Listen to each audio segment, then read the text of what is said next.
My name is Elizabeth. I am 34 years old. I live in a small house with my husband and 2 children. My husband's name is John. He was not always like this. He was happy once. He could talk, walk, laugh, and play with the children. Now he cannot even say my name. I remember the day everything changed. It was a normal morning. John went to work like always. He looked fine. He smiled at me and kissed our son on the head. He said, "See you soon." But that was the last time I heard him speak clearly. That evening, something went wrong. He did not come home on time. I called his phone again and again, but there was no answer. I felt scared. Then the hospital called. They told me John had a fall. He hit his head very hard. He was not awake. I rushed to the hospital. When I saw him, I cried. His eyes were open, but he looked far away. He did not see me. He did not speak. The doctor said the damage was serious. He could live, but he would not be the same. He would not think like before. He would need help every day. From that day, our life changed. I brought him home. He could not dress himself. He could not use the bathroom alone. He could not play with the children. He sat on the bed and looked at the wall. Sometimes he laughed for no reason. Sometimes he cried at night. I had to help him eat. I had to clean him, wash him, feed him, hold him. I had to be his wife, nurse, mother, and friend. At first, I hoped he would get better. I told myself this was only for a short time, but days passed, then weeks, then months, and nothing changed. He still could not speak. He still did not know my name. Sometimes he did not even know who I was. The children did not understand. Our son is 6 years old. Our daughter is 4. They ask, "Why is Daddy quiet?" I say, "Daddy is sick." They ask, "Will he get better?" I say, "I don't know." I try to smile, but it is hard. I don't want them to feel my pain. I want them to be happy. Every morning, I wake up before the sun. I make breakfast. I help the children dress. I pack their bags. I kiss their cheeks. Then I wake John. I wash his face. I help him change his clothes. I give him his medicine. I feed him slowly. Sometimes he spits the food out. Sometimes he stares at me like a stranger. Then I take the children to school. I do small jobs near home to earn some money. Cleaning, washing. Sometimes I help an old neighbor. People in the street greet me.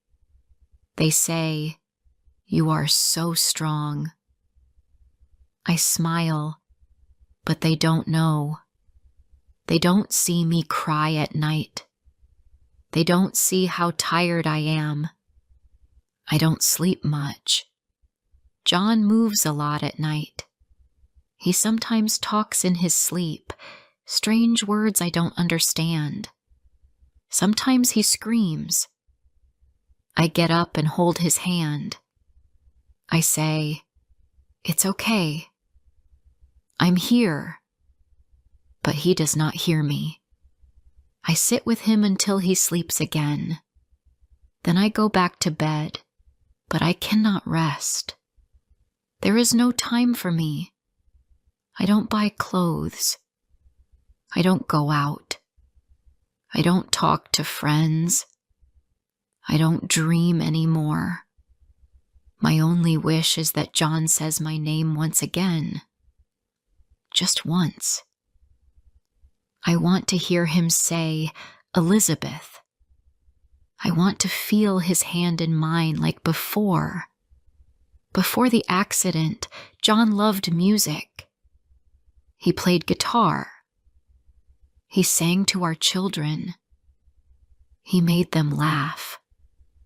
He called me my sunshine. Now, he does not sing. He does not play. The guitar is still in the corner, covered in dust. I look at it sometimes and remember the sound. I miss his voice. Sometimes I feel angry. I know it's not his fault, but I feel tired. I feel alone. I want someone to ask me, "How are you really?" But no one does. They only ask, "How is John?" I smile and say, "He is the same." Then I turn away so they don't see the tears in my eyes. One day, my son brought home a drawing. It was our family. 4 people. Me, the 2 kids, and John in a chair. My son said, "Daddy does not stand, so I drew him sitting." I smiled and said, "Good job." But inside, I felt like my heart was breaking. Even the children now see him as someone who cannot move. Still, I do not give up. I wake up every day and try again.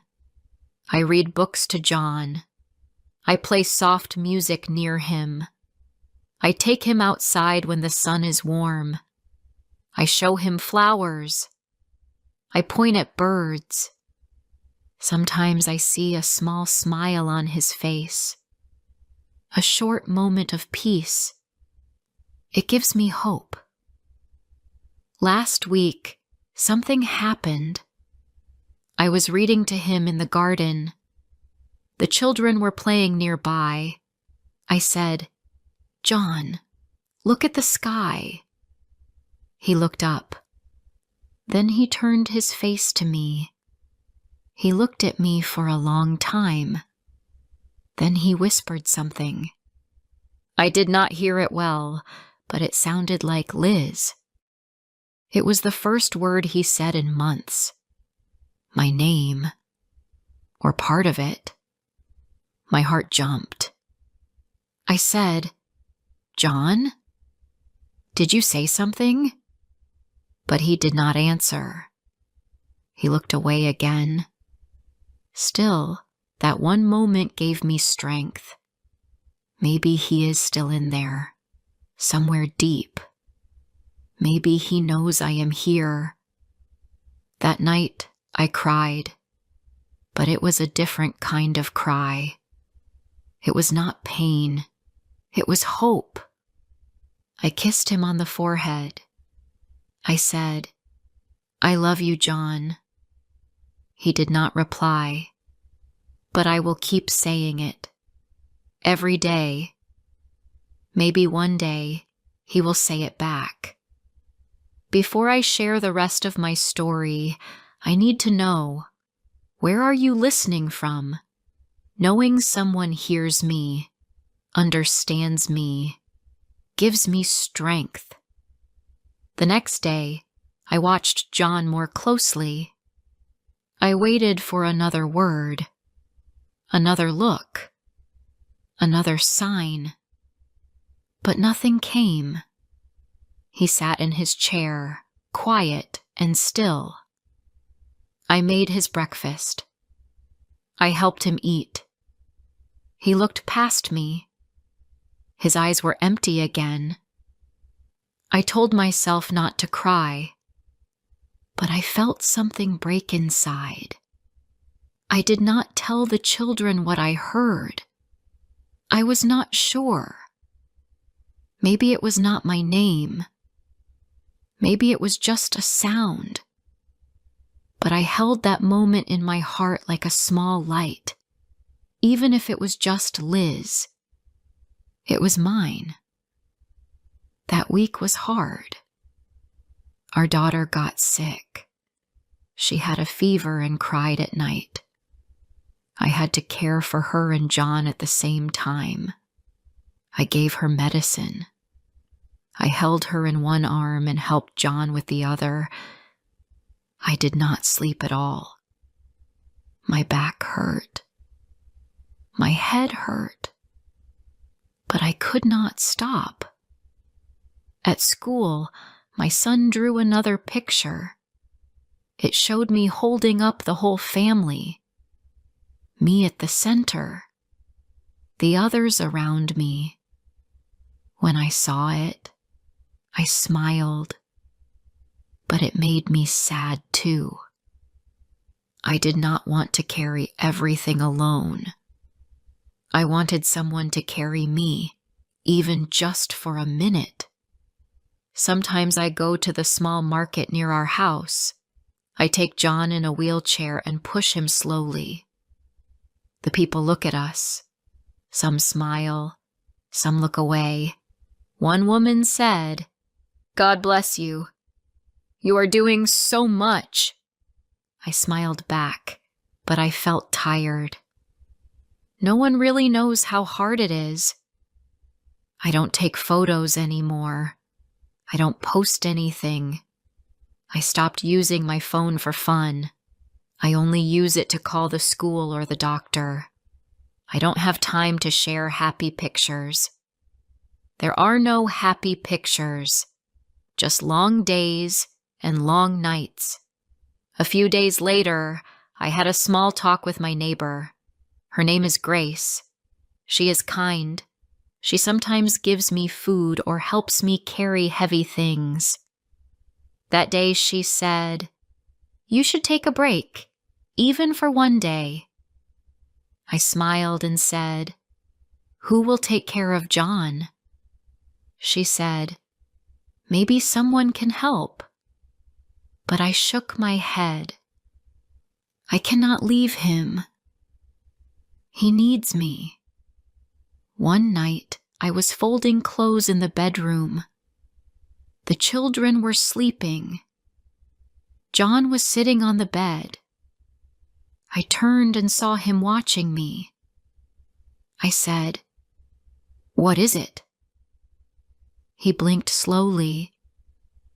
Then he lifted his hand and pointed to me. His hand shook. He looked tired. Then he said one word, "Wife." That word hit me like a wave. It was not clear. It was soft. But I heard it. He said wife. My eyes filled with tears. I walked to him. I sat beside him and held his hand. I said, "Yes, I am your wife." He looked at me again, but this time his eyes were not empty. They were full of something. Maybe memory. Maybe love. That moment stayed with me all night. I could not sleep again. But I was not tired. I felt warm inside. I started to hope again. Maybe he was still with me. Not the same, but still mine. The next day, I played music in the house, the old songs he used to love. I put the speaker near him and played soft guitar music. I saw his head move a little. I think he was listening. I sat beside him and held his hand. We stayed like that for a long time. Later that week, I took the children to the park. I pushed John in his chair and let the kids run. The sky was blue. The sun was bright. I sat under a tree with John. I gave him a small snack and some water. He looked at the sky. Then he turned to me and smiled. Not a big smile, just a small one. But it was real. I looked at that smile like it was gold. I wanted to hold it forever. I touched his hand and said, "You smiled at me." He looked at me but said nothing. Still, my heart was full. The children came running back. Our daughter gave John a flower, a small yellow one. He took it in his hand and looked at it. Then he gave it to me. I held the flower to my chest. I almost cried, but I smiled and said, "Thank you, John." That night, I sat on the bed beside him. The children were asleep. I said, "You gave me a flower today." He looked at me. I said, "You are still here, aren't you?" He did not answer, but he held my hand. That was enough. The next morning, I woke up early again. I started the same work. Breakfast, cleaning, dressing, packing lunch, checking homework. I helped John wash. I combed his hair. I put on his shirt. He looked at himself in the mirror. Then he looked at me. His lips moved. He did not speak, but he tried. Every day, I watch him closely. Every day, I wait for something, a word, a look, a smile. Sometimes nothing comes. Sometimes I feel empty again, but I do not give up. I tell myself, "You are doing your best." I tell myself, "He is trying too." Some days I feel weak. I want to sleep for hours. I want to be free. I want someone to cook for me, to wash for me, to ask me, "How do you feel today?" But I know that won't happen. Not now. So I get up, I move, I keep going. I don't ask for much. I don't need gifts. I don't need flowers. I don't need big words. I just want to hear him say my name. That is my wish. That is enough. Sometimes I talk to God. I say, "Please help me stay strong." I don't ask for a miracle. I just ask for one more good day, one more smile, one more wife. When people say, "You are strong," I say, "No, I am just doing what I must." This is my life. This is my love. One afternoon, it started to rain. I looked outside and felt cold. I made tea and sat with John near the window. He watched the rain fall. I said, "You always loved the rain." He did not answer, but his eyes moved. I saw something, a small light, a little sign. I took his hand and held it. The rain was soft. The house was quiet. The children were at school. It was just the two of us. I looked at John and remembered the early days. He used to laugh a lot. He loved to walk by the lake. He would tell jokes. He would carry me when I was tired. I missed that man. But I also loved the man beside me now, even if he was different. Later that evening, our son asked, "Was Dad always like this?" I shook my head. "No," I said. "Before, he was very strong." My son asked, "Do you think he will be strong again?" I paused. "Maybe not like before," I said, "but he is still here. He is still our family." That night, I lay beside John. I closed my eyes. I was so tired. My body ached, but I felt his hand move slowly. He touched my arm. It was light, like a whisper. I opened my eyes.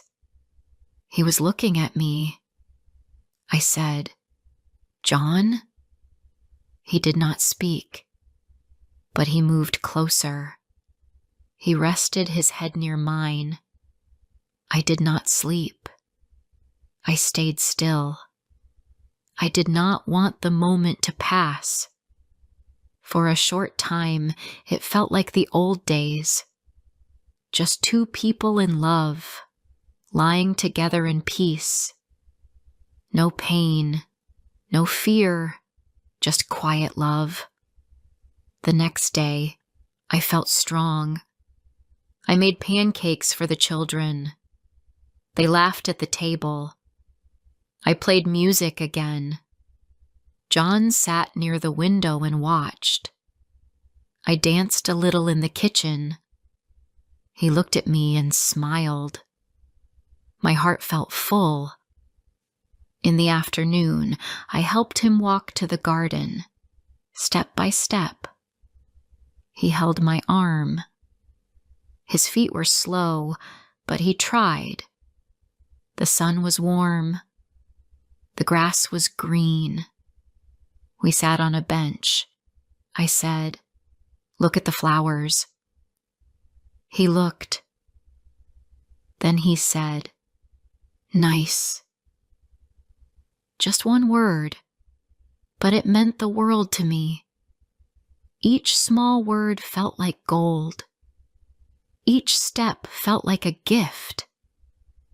I did not know what the future would bring, but I learned not to wait for big things. I looked for small things. A smile, a look, a soft word. They were enough. One Sunday, I took the children to the park again. We brought John too. Our daughter held his hand. She said, "Daddy, do you see the birds?" He looked up. He said, "Birds." She laughed and clapped. It was her favorite moment. I watched them and felt proud. Many people still looked at us. Some looked sad. Some looked sorry. But I did not care. I was proud of my family. My husband was not like other men now, but he was still mine. My children were young, but they were full of love. We were not perfect, but we were together. At home, I started to write down his words, not in a notebook, just in my heart. I remembered each one. Wife, Liz, nice. Birds. I did not need paper. I kept them safe in my mind. One evening, our daughter gave John a hug. She said, "I love you, Daddy." He did not answer right away, but after a minute, he said, "Love." I gasped. She smiled. She said, "I knew it. You still love me." He touched her cheek. My heart felt warm. I sat down and looked at him. I said, "You are getting better, John." He looked at me and smiled again. Then very slowly, he said, "You, Liz." I closed my eyes. A tear rolled down my face. That was all I needed. Some days were still hard. He would forget things. He would cry at night. He would scream or sit in silence. But those moments did not break me now. I had learned to wait. I had learned to love the quiet, the pain, and the small joys. I had learned to live one day at a time. One night, I sat on the porch. The stars were bright. The wind was soft. I held a blanket over my lap. John sat beside me. The children were inside playing. I said, "Do you remember this place?" He looked around. Then he said, "Home." I nodded. "Yes, John. This is home." In that moment, I felt peace.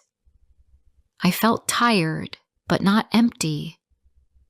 I had lost many things, but I had love. I had my children. I had small words. I had soft smiles. I had hope. This was not the life I dreamed of, but it was my life. And I had chosen love, even when love was hard, even when love did not speak my name.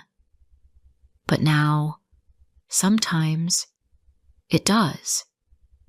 If this story touched your heart, don't forget to like, comment, and share. More emotional and inspiring stories are coming soon. My name is Dorothea. I am 20 years old. I live in a quiet town called Middlemarch. I live with my sister Celia and my uncle. My uncle is kind and takes care of us. He wants us to marry good men. Celia is happy with small things. She likes pretty dresses and soft colors. But I am different. I want a big life. I want to do something good and useful. I want to help poor people and make their lives better. Sometimes people say I dream too much. They say I should think about clothes and parties, but I do not care about those things. I like to read and think.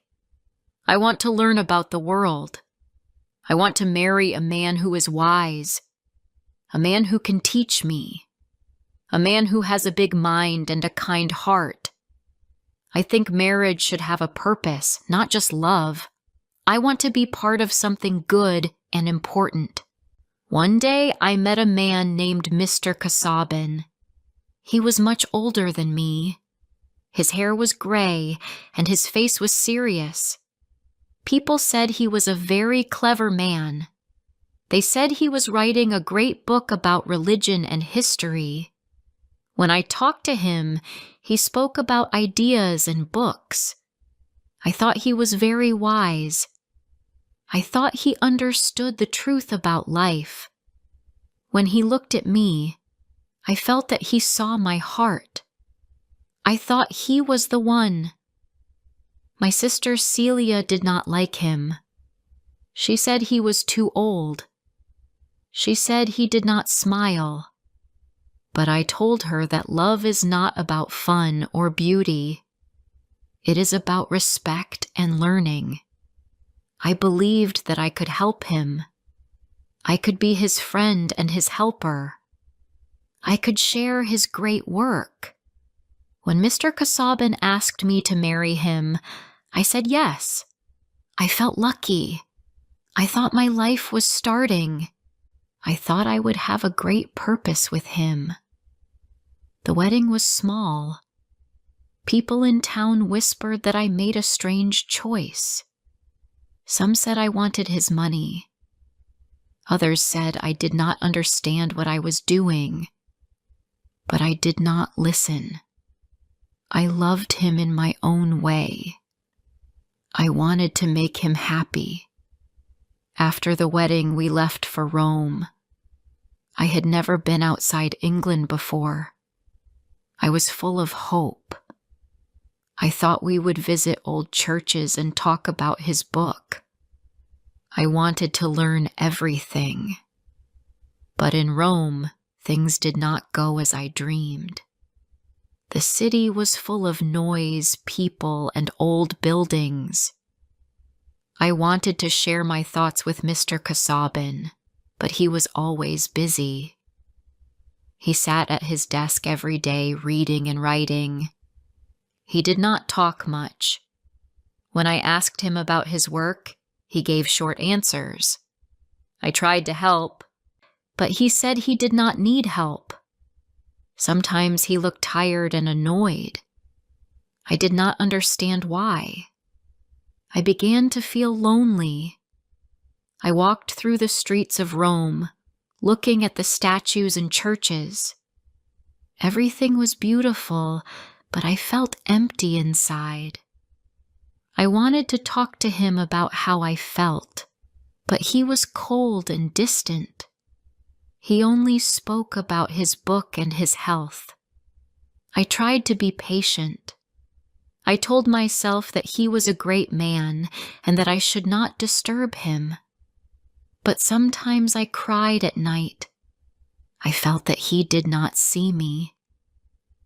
One day, a young man came to visit us. His name was Will Ladislaw. He was Mr. Kasabin's cousin. He was kind and full of energy. He liked art and music and spoke with feeling. He made me laugh. He told me about the beauty of life and the power of hope. I felt light when he was near. But Mr. Kasabin did not like him. He said Will was lazy and foolish. I did not think so. Will made me see things differently. He made me feel alive again. Still, I wanted to be a good wife. I wanted to make my husband proud. I thought maybe he would love me more if I worked hard and stayed quiet. But nothing changed. He grew more silent. When I smiled, he did not smile back. When I tried to help him with his work, he looked away. I began to see that he was not kind, only proud. He cared more for his book than for me.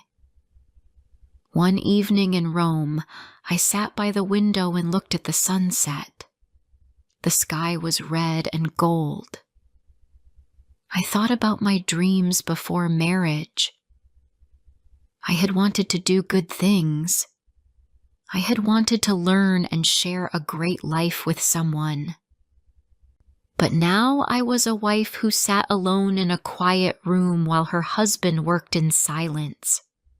My heart ached. I realized that wisdom without kindness is cold. Knowledge without love is nothing. When we returned to Middlemarch, I hoped things would be better.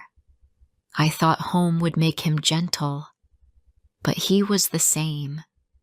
He spoke little and looked tired all the time. I tried to make our house warm and peaceful, but he only cared for his books. People in the town started to say that our marriage was strange. They said I looked sad.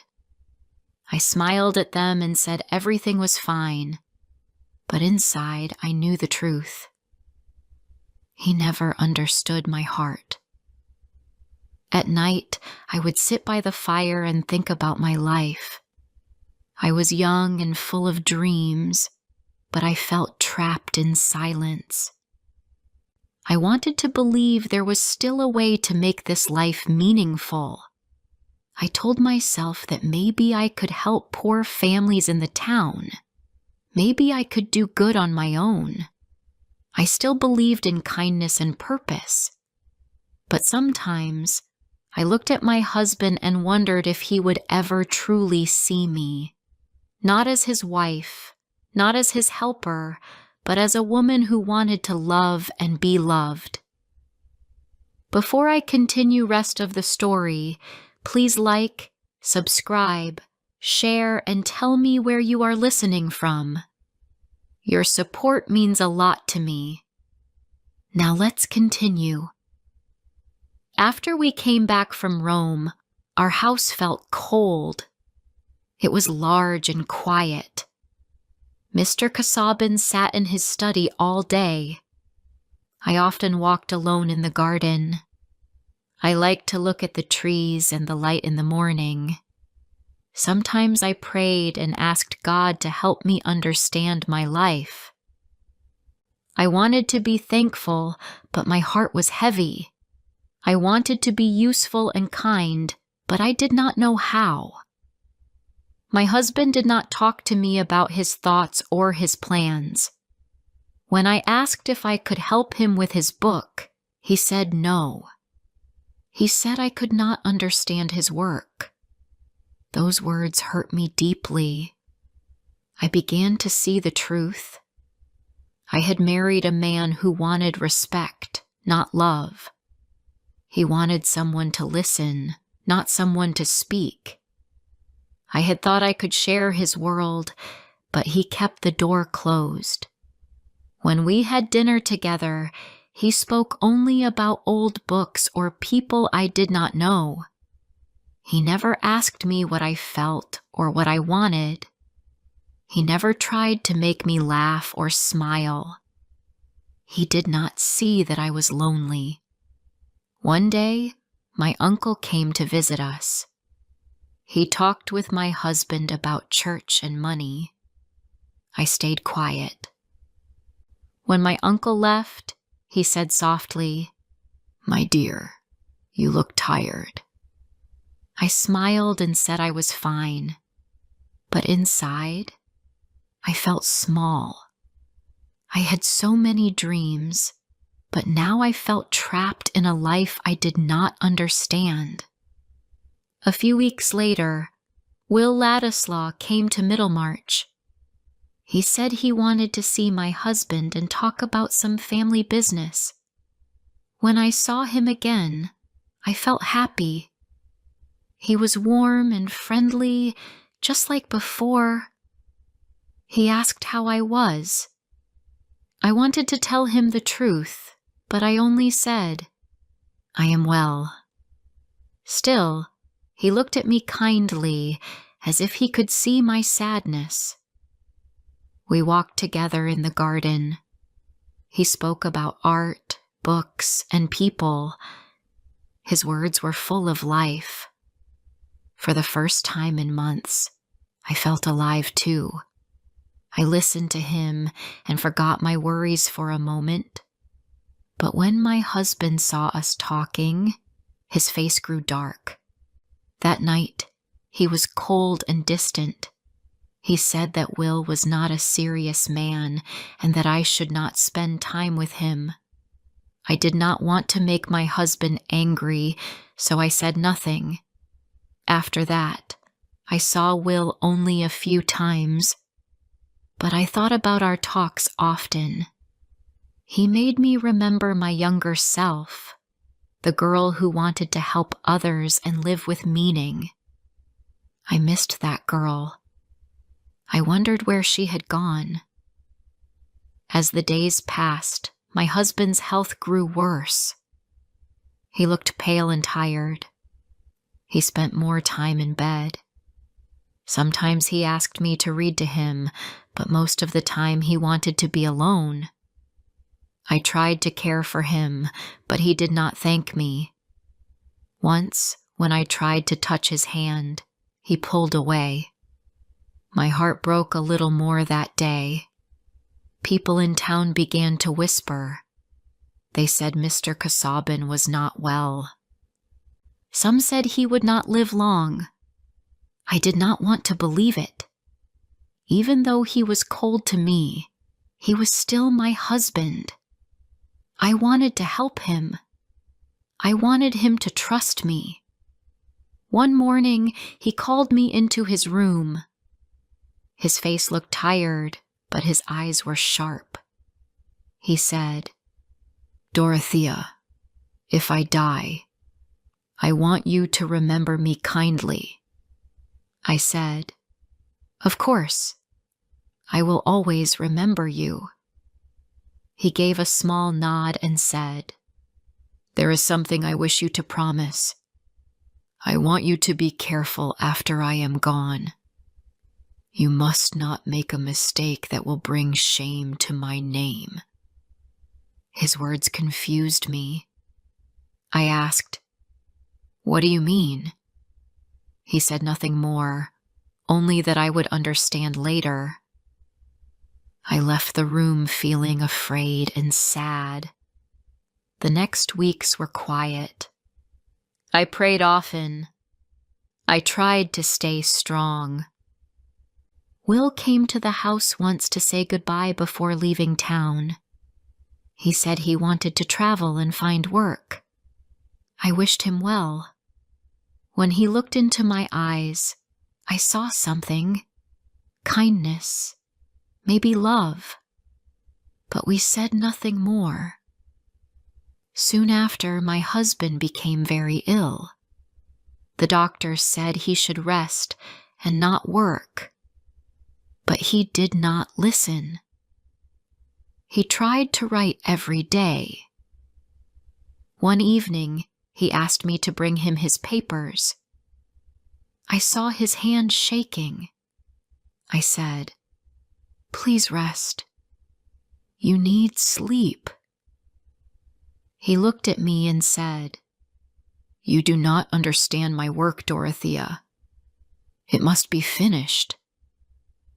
His voice was weak, but still proud. I wanted to tell him that I only wanted him to be well, but he would not hear it. Late one night, I woke to a strange sound. I went to his study. He was sitting in his chair, his head bent forward. I touched his shoulder and called his name, but he did not answer. The candle burned low. I felt my heart stop. I called for help, but it was too late. He was gone. I sat beside him for a long time. My tears fell quietly. I thought about our marriage, our years together. I had wanted so much, but he had given me so little. I had tried to understand him, but he never understood me. Now it was over. After his funeral, I was alone in the big house. People said I was a rich widow now, but money meant nothing to me. I felt empty. My heart was tired. The lawyer came to see me about my husband's will. He spoke in a quiet voice and said, "There is one strange part of the will, Mrs. Casaubon. If you ever marry Will Ladislaw, you will lose all your money." For a moment, I could not speak. My hands felt cold. My husband had not trusted me even in death. He had written this cruel thing because he was jealous. I felt pain deep in my heart. I had never done anything wrong, but he still wanted to control me.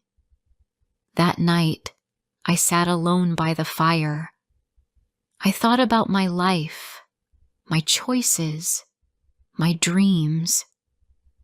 I had married a man I thought was wise. I had wanted to do good things, but I had only learned pain. Yet, in that quiet moment, I also felt something new. I was free. For the first time in my life, I could choose what to do. I could live for myself and for others, not for someone who never saw me. I went to the window and looked at the stars. I felt small, but alive. I whispered, "He never understood my heart, but now I will learn to understand it myself." The days after my husband's death passed slowly. People came to visit and said kind words, but I felt far away from everything. The house was quiet and full of his books. His voice was gone, but his shadow was everywhere. I walked through the rooms and thought about the years I had spent there. I was only 21, but I felt much older. My life had been full of silence and duty. Now, for the first time, I had no one to please. I did not know if I should feel free or lost. Some people in town said I was lucky. They said I had money and a good name. But I did not feel lucky. I felt sad and lonely. I wanted to use my life for something good. I began to visit poor families in the town. I listened to their problems and tried to help them. It gave me peace to do something kind. When I helped others, I forgot my pain for a while. One day, I heard that Will Ladislaw had come back to Middlemarch. My heart jumped when I heard his name. I told myself that it did not matter, but deep inside I knew it did. I had not seen him since the day my husband died. I wondered if he hated me because of what my husband wrote in his will. I knew Will must have heard about it. Everyone in town had. People loved to talk. A few days later, I saw him at my uncle's house. He looked the same, kind, full of life, his eyes bright and gentle. When he saw me, he smiled softly. I felt shy and did not know what to say. He asked how I was, and I said, "I am trying to live well." He looked at me for a long moment and said, "You always tried to live well, Mrs. Casaubon." His voice was quiet, but full of care. We talked for a little while. He told me he had found some work helping a local newspaper. He wanted to write about change and fairness. I liked that. It reminded me of my old dreams, to help people, to make life better. When he spoke, I felt hope again. He was not rich or powerful, but he cared about truth. He cared about people. That was more important to me than anything. After that day, we met often. Sometimes it was at my uncle's house, sometimes in the town. We talked about many things: books, people, kindness, and life. I did not think about love at first. I only felt calm and happy in his company. He made me laugh again. He made me believe that my heart could feel light after all that pain. But not everyone liked that we were friends. People in Middlemarch began to whisper again. They said it was wrong for a young widow to spend time with her husband's cousin. They said I only liked him because of his looks. I felt angry and hurt. I knew that was not true. But Will heard the same things, and one day he told me he would leave the town. When he said that, I felt something break inside me. I asked him, "Why must you go?" He said, "Because I do not want to bring shame to your name. People talk too much." His words were kind, but they felt like goodbye. I wanted to tell him that I did not care about what people said. I wanted to tell him that I cared about him, but I could not find the words. That night, I could not sleep. I sat by the window and watched the rain. I thought about my husband's will. I thought about how he had tried to keep me tied to the past, and I thought about Will, how he made me feel alive and honest. I realized that I had spent too much time trying to please others. I had lived by other people's rules. I wanted to live by my own heart now. The next morning, I went to find him. He was at the newspaper office working. When he saw me, he looked surprised. I said, "You must not leave because of me. I am not afraid of people's talk. Let them say what they like. I want to be your friend. I want to stand by what I feel." His eyes filled with light. He said softly, "Dorothea, you do not know what that means to me."